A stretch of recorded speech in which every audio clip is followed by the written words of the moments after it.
nosotros construimos dolor, nosotros construimos emociones y eso nos hace mucho más responsables.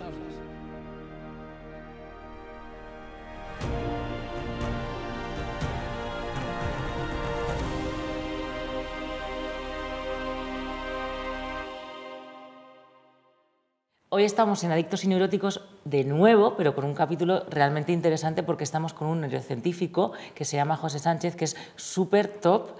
Y Inés.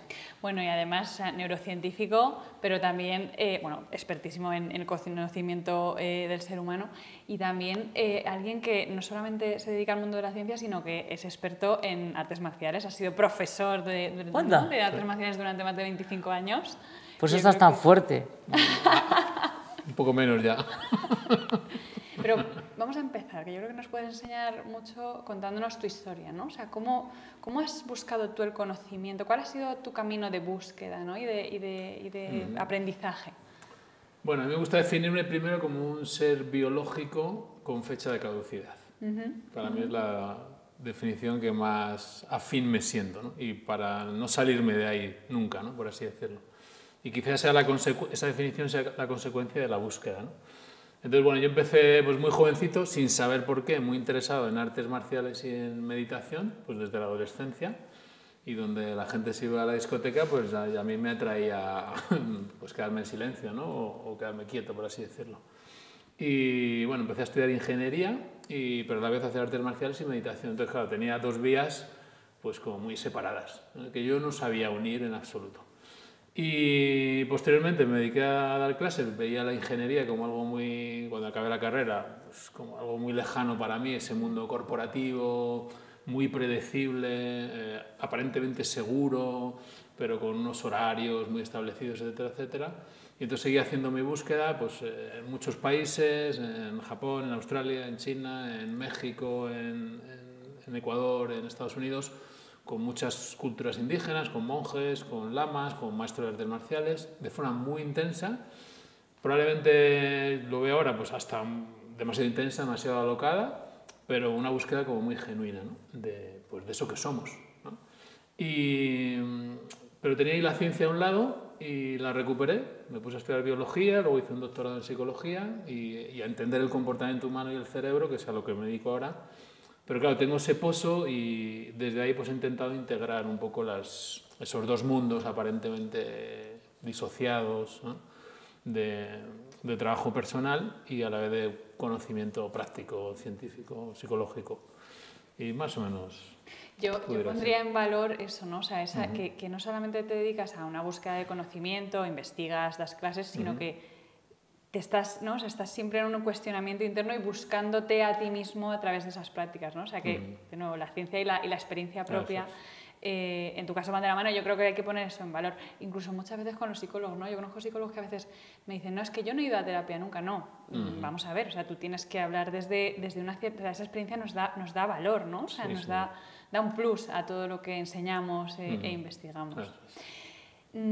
Queríamos preguntarte o que nos ayudases a comprender por qué cada vez más adictos y más neuróticos. ¿Por qué? ¿Qué nos está pasando como sociedad?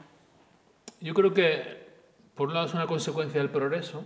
Es decir, yo siempre cuento una anécdota. Cuando no teníamos ascensor, no teníamos que elegir entre ascensor o escaleras. Y escaleras, claro.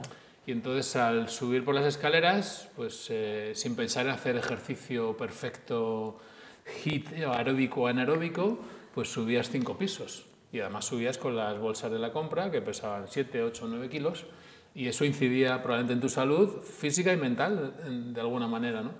Cuando aparece la libertad de elección para coger ascensor, la cual es muy buena, evidentemente para personas que sean mayores, sí. Es una maravilla, ¿no? Pero a veces para las personas que no estamos tan mayores todavía como para necesitar imperiosamente el ascensor, esa misma libertad de decisión y ese mismo progreso incide en que subimos menos escaleras, ¿no? Entonces, a veces el progreso siendo bueno, trae consigo una especie de debilidad, ¿eh? Por ejemplo, a Freud se le murieron 3 hijos, sí. Lo cual es un pedazo de trauma, ¿no? Pero ahora, lógicamente, es muy bueno que haya mucho menos mortalidad infantil, ¿no? Entonces, claro, la idea de que vamos avanzando trae consigo cierta debilidad. Y puede llegar a una especie de hastío de que la propia existencia, la propia vida, el estar vivo con todo su valor y este mismo momento pierde valor, cuando este momento es único y tiene valor en sí mismo más allá de lo que hagamos, ¿no? Entonces, claro, nos vamos volviendo más neuróticos porque hay que añadir cosas a este momento. Ya. Entonces, a este momento y a esta persona. Entonces, la persona no es suficiente nunca, actualmente, porque tiene que... Pero porque la sociedad le hace insuficiente. Eso es. O sea, como que yo lo que siento mucho a día de hoy en todos los ámbitos es como que la gente tiene una necesidad de sobresaltar, de tener éxito, de conseguir un montón de metas y están siempre como poniendo el punto de mira en gurús o mentores, porque tú eres un poco la antítesis a los mentores al uso que hay hoy en día, que te encuentras por todas partes. Espero.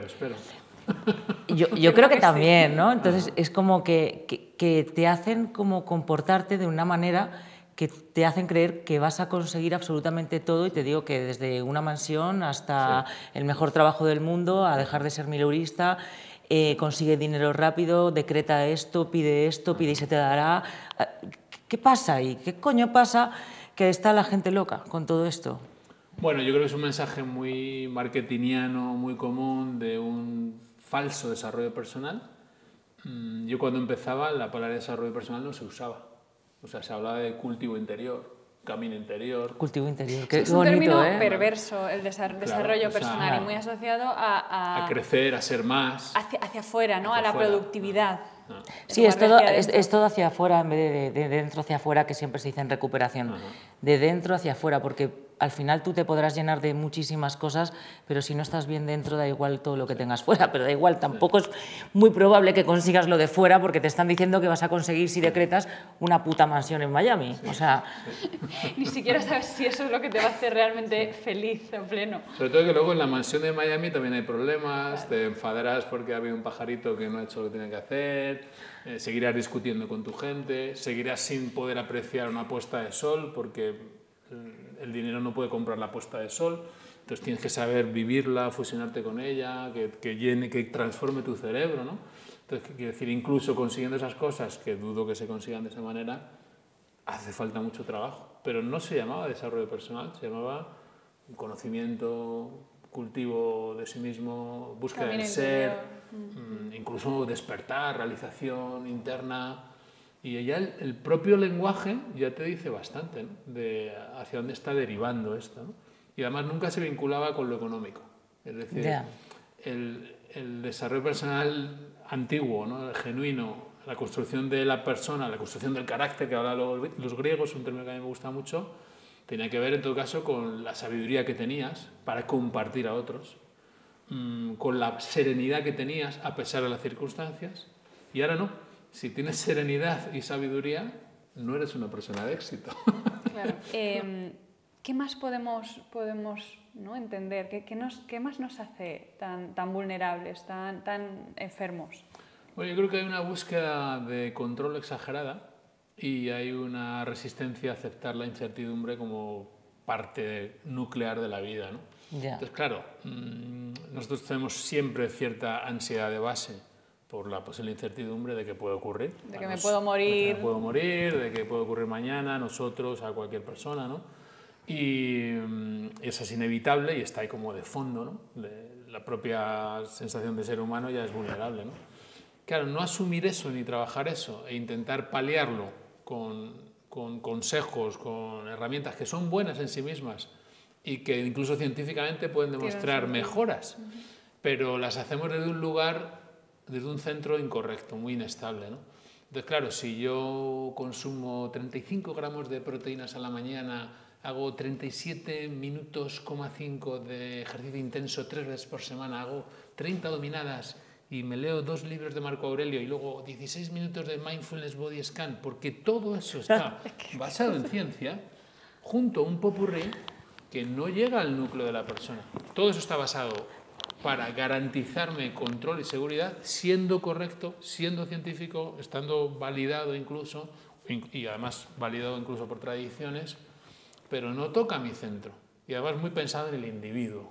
O su seguridad, su posible confort, su posible éxito, en los términos que sean, ¿no? Esto no se parece en nada a esa construcción del carácter antigua, a la generación del sentido de vida, a la búsqueda del sentido de vida o al cultivo interior genuino, ¿no? Y claro, eso no fortalece, debilita. Entonces, normalmente todo esto está pensado en un para qué. Medita para el dolor de espalda. La más famosa meditación actualmente es programa para la reducción del estrés, para evitar la recaída, para subir los leucocitos. Para olvidar a tu ex, que yo hice una de esas hace muchos años. Es que, en serio, yo me la puse, yo caí. Entonces es todo con un para. La búsqueda del para es un objetivo de control. Y tú has hablado de desde dónde.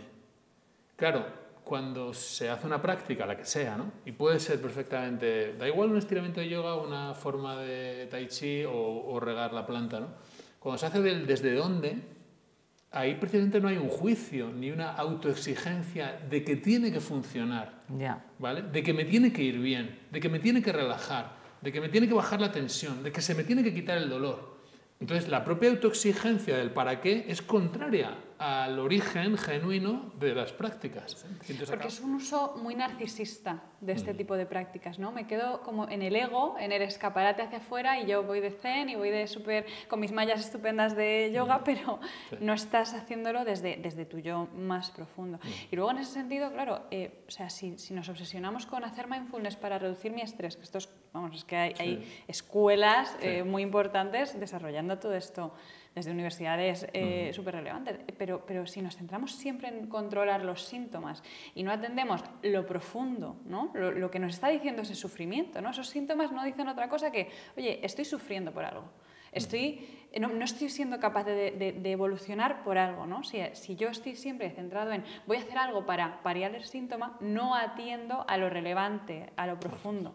Entonces, me encanta el ¿para qué, no? ¿Desde dónde hago esto?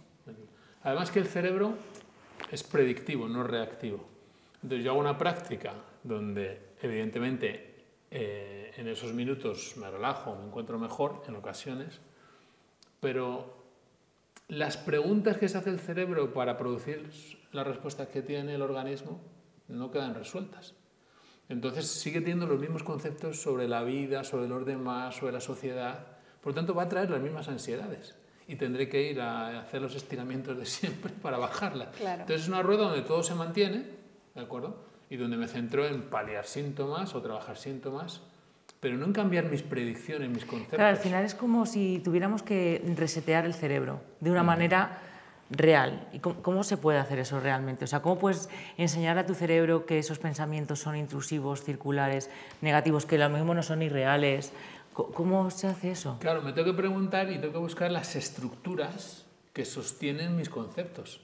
Porque si yo parto de la base de que los alemanes son mala gente, pues cada vez que veo un alemán sentiré ansiedad. Claro. Entonces, buscaré cómo bajar mi ansiedad. Pero lo que debo buscar es cuestionarme si los alemanes no son tan malos. O cómo he construido lo de los alemanes, ¿no? Entonces, claro, cuando me centro en el síntoma y nunca voy a los conceptos, ni siquiera a los procesos. Por ejemplo, en meditación no se trabaja tanto con contenidos como en psicoterapia, se trabaja mucho con procesos. Entonces, ¿cómo estoy construyendo esos procesos? ¿Cómo construyo yo mi sensación de dolor? ¿Cómo construyo yo las emociones? No son eventos que ocurren ahí que yo reacciono. Bueno, las construyo porque yo tengo una predicción de que hoy debería ocurrir esto. Ya. Cuando no ocurre eso, genero enfado, genero rechazo, genero vergüenza. Pensaba que iba a tener éxito en esto y luego generé una frustración. Pensaba que esto me iba a funcionar así, generé una tristeza. Pensaba que la gente me iba a aplaudir, no me aplauden, generé una desolación. Ahí hay unos conceptos previos que están condicionando lo que va a ocurrir. ¿Y qué tienes que hacer? ¿Dejar la mente como bloqueada o en blanco para no tener ningún tipo de expectativa ante nada? No, sino, bueno, tener... Saber. Muy buen tema. ¿Cuál era la expectativa que hablamos al inicio de la incertidumbre? Es decir, puede ocurrir cualquier cosa. Hoy. Si puede ocurrir cualquier cosa, ¿cuál es el valor de estar aquí nosotros? Infinito. Infinito. ¿Vale? Y entonces yo no tengo que pensar ahora qué vamos a hacer esta tarde y qué va a ocurrir después. ¿Vale? Lo puedo tener planificado que tengo que ir a tal sitio, evidentemente, en una agenda, pero no aquí en la cabeza. Yo no puedo partir de la base de que el año que viene igual me va muy bien y hago A o B. Puedo tener planificaciones, deseos, pero siempre bañadas en la incertidumbre. Entonces, si los conceptos no se enraizan en el ser real de la vida, bueno, cogen una dimensión loca, ¿no? De productividad, de dar por hechas ciertas cosas que luego cuando ocurren generan emociones, generan construcciones patológicas. Malestar. Y malestar Malvivir. enorme, ¿no? Entonces, si yo bebo el agua y me quita la sed en 3 segundos. Pero el agua no está en mis células, está en el estómago todavía. Tarda 20 minutos en llegar a mis células. ¿El cerebro qué hace por predicción? Yo sé que durante millones de años, cuando has bebido agua, el ser humano o los sapiens, y está en el estómago, después pasa a sangre y a las células. Por lo tanto, te quito ya la sed. Hay una predicción del cerebro. Entonces, nosotros construimos dolor, nosotros construimos emociones, y eso nos hace mucho más responsables. Si yo soy ecuánime en el sufrimiento, veo que es parte de la vida, que ha sido siempre parte de la vida, que ahora me toca a mí, que ahora después le toca al otro, me vuelve más social con los demás, me vuelve más humano con los demás. Y eso ya sana. Empatizar. Eso ya tiene un punto donde me integro en la totalidad. Pero si yo busco algo que me evita a toda costa el sufrimiento porque hago las cosas correctas, científicas, donde voy a ser cada vez más productivo, pues el día que venga el sufrimiento voy a estar muy debilitado. Y si no viene nunca, me vuelvo un arrogante, narcisista, a 3 metros del suelo, donde voy a mirar de forma muy engreída a aquellos que no están donde yo estoy. Tú también nos has contado, ¿no? O me has contado a mí, acerca de retiros de silencio, de retiros de oscuridad. ¿Qué nos puedes también hablar de esto, ¿no? O sea, de cómo nos puede ayudar este tipo de prácticas. Bueno, sobre todo si las entendemos un poquito, las podemos contextualizar mejor. Yo me acuerdo, hice mi primer retiro en un cobertizo que tenía mi padre en la sierra, en la casita de la sierra, porque yo la había leído en revistas. Yo tenía 17 años. Muy interesante. Más allá, una de estas. O una revista de artes marciales o una revista pseudo-espiritual y tal. Pero claro, no había nada en aquella época, ¿no? Ahora hay de todo, ¿no? Sí. Pero en aquella época no había nada. No podías buscar cómo es eso, dónde está... Madrid era, como digo yo, algo muy gris todavía, ¿no? Sí. Un país nuevo, ¿no? Renaciendo, además. Y bueno, yo intenté hacer un retiro de oscuridad. Y me metí pues 4 días y 4 noches en ese cobertizo, ¿no? De mi padre, ¿no? Y claro, ahí no sabes para qué lo haces, ¿no? Ahora, pasado el tiempo, pues puedes pensar, bueno, pues si el cerebro no percibe luz, ¿de acuerdo? Va a reaccionar, por ejemplo, ¿no? Y cuando tú no tienes estímulos visuales, puesto que muchas neuronas responden a lo visual, muchas rutas tienen que ver con la vista, ¿no? Pues lógicamente se produce un silencio, sí o sí. Mis recuerdos empiezan a ser menos visuales y menos intensos. Y entonces de nuevo adquieres una dimensión de ti mismo que es desconocida, que habría que contextualizar, lógicamente, para luego integrar en un corpus sano, ¿no?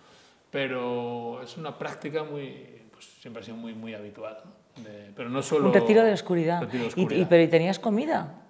No, solo agua. ¿En serio? ¿4 días sin comer? Sí. ¿Pero no te podías haber llevado unas galletas? Podía, pero en o sea, teoría los procedimientos son sin comer, o sea, es sin comer y sin luz. Sí, eso es. Bueno, fascinante, sin comer y sin luz, fascinante. Vale. Pero, quiero decir, de nuevo, yo recuerdo mi experiencia con 17 años y ahora mismo la encuentro un tanto absurda. ¿Por qué? Pues porque no sabías el desde dónde, realmente cómo hacerlo, era pues, algo que a mí me llamaba la atención y digo, pues yo lo hago, yo no quiero leerlo, yo quiero probar, ¿no? Bueno, pero quizá todo eso te ha llevado a ser quien eres tú hoy en día, o sea, porque ahí está el desde dónde. Si no entiendes el desde dónde, pues cuando digo el desde dónde es a nivel biológico, a nivel concepto, a nivel psicológico, a nivel grupo, ¿no? Entonces hay muchas experiencias que podemos hacer o buscar con la expectativa además de que sean trascendentes y sean súper guays y nos perdemos la experiencia inmanente aquí y ahora, que es la que vale, ¿no? Entonces, claro, esto también lo descubres, intentas, ostras, estoy aquí haciendo 200 retiros para buscar otra cosa, pero te vas dando cuenta que lo ordinario es lo extraordinario, ¿no? Y eso es lo que hay que evitar, ¿no? Entonces, no hay que dar tantas vueltas, pero sí hay que caer a ese lugar, a ese centro, porque si no, estamos descentrados, ¿no? Y por ahí no va. Entonces, bueno, hay muchas, o sea, en resumen, muchas culturas han utilizado modos de cambiar la percepción para adquirir una dimensión de sí mismos diferente. Sea la meditación, sea el silencio, sea la oscuridad, sea el consumo de sustancias, sea la danza, sea el peregrinaje, sea el frío, sea el calor, sea el dolor. Diferentes culturas han trabajado sobre eso y el cerebro humano, con esos sistemas sensoriales modificados, tiene una experiencia de sí mismo diferente. Sana, dentro de un contexto grupal y con un fin siempre común y social, Vale. no con un fin personal. De desarrollo personal. Y yo creo que también, o sea, al final hay que estar abierto a lo que pueda suceder, no tratar eso de instrumentalizar, de que esto tenga un resultado X, sí. de generar el super insight, esto me va a cambiar la vida, porque sí. Al final eso, o sea, va a ser justo lo contrario, y cuanto menos tratamos de controlar y más abiertos a que esto pueda ser una experiencia más y mundana, eso es. Que quizá luego ya situaremos a través de la experiencia, eso ya tiene un valor en sí mismo.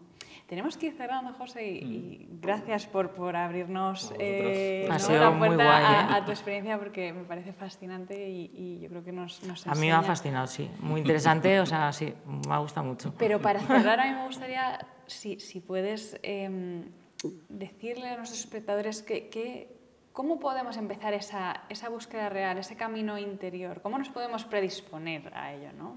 Separándonos de esta idea de desarrollo personal y más de camino interior. ¿Por dónde podríamos empezar? Pues difícil, ¿no? Porque creo que tiene un polígono de muchos lados, ¿no? Desde luego, uno serían, lo que hago no es para que me dé distinción, ni ser especial, lo que hagamos, ¿no? Sino para todo lo contrario, ser normal, desvanecerse en la multitud. Yo siempre digo que no hay que perderse, pero hay que desvanecerse, ¿vale? Entonces, ser uno con todos, no ser diferente, más, peculiar, único. Eso probablemente esté muy vinculado con el yo y con el ego, y va a ser un... Eso es un mensajazo a día de hoy, porque yo creo que todo el mundo busca ser único y excepcional. Así de narcisistas. Entonces, estamos, sí. Ya somos padres, ya somos hijos, ya somos hermanos, ya somos primos, ya somos ciudadanos, ya somos españoles, ya somos europeos, ya somos sapiens, ya somos, ¿no? Entonces, lo que me lleve a sacarme de esa generalidad, no creo que sea muy allá. Pudiendo explorar cada uno sus talentos, ¿no? Si eres bueno en el canto, canta como canta el ruiseñor y el estornino, pero no cantes para que te escuchen, ¿vale? O no cantes para que te den likes. Canta como canta el pájaro en la selva, ¿no? Por el aire que vibra por su propia naturaleza, ¿no? Entonces, lo que hagamos tiene que ser en esa búsqueda, ¿no? Tiene que incluir de alguna manera al grupo, y en mi opinión, y esto ya no está nada de moda, pero yo creo que tiene que haber un guía, sí. ¿Vale? Un guía que haya pasado por el camino de verdad, que no diga memento mori, sino que sea el corresponsal de guerra y haya vivido la guerra. Desde la experiencia. Desde la experiencia, ¿vale? Y también diría que incluso podemos apoyarnos de la ciencia, porque nos ayuda a discernir lo falso de lo etérico, por así decirlo, ¿no? No cientifismo, pero sí apoyarnos en eso, ¿no? Y luego algo que no está muy de moda tampoco, y es que tú lo has dicho antes, hay que insistir mucho. Es decir, no vale con meditar 3 semanas, 8 semanas, no vale con hacer algo 21 días. Y algo que a mí me gusta mucho de la psicología es que solemos buscar estados, pero la psicología nos habla de rasgos, ¿vale? Entonces nosotros tenemos que construir rasgos, y la tradición nos habla también de vías. Entonces, en vez de buscar estados, vamos a construir rasgos a lo largo de una vía social, y a poder ser con guía. Y no para destacar, sino para desvanecernos y encontrarnos en el autobús y saludar a ese humano que tiene un tiempo, una fecha de caducidad como nosotros, ¿no? Y ver en esos ojos nuestros propios ojos, ¿no? Y en cualquier niño que sea nuestro niño, cualquier abuelo también es mi abuelo, ¿no? Y cualquier dolor también es mi dolor, ¿no? Desde ahí creo que crecemos en nuestra medida real de las cosas. Y suceden a veces desde ahí cosas muy, muy extraordinarias, pero que vemos que son absolutamente normales, no ¡guau! En absoluto. No sé si ha quedado muy breve. Ha quedado genial, un mensajazo. Espectacular. Muchísimas gracias, bueno, José, porque hasta a muy bien. vosotras, muchas gracias por la oportunidad. Pues, gracias. Gracias. Ay.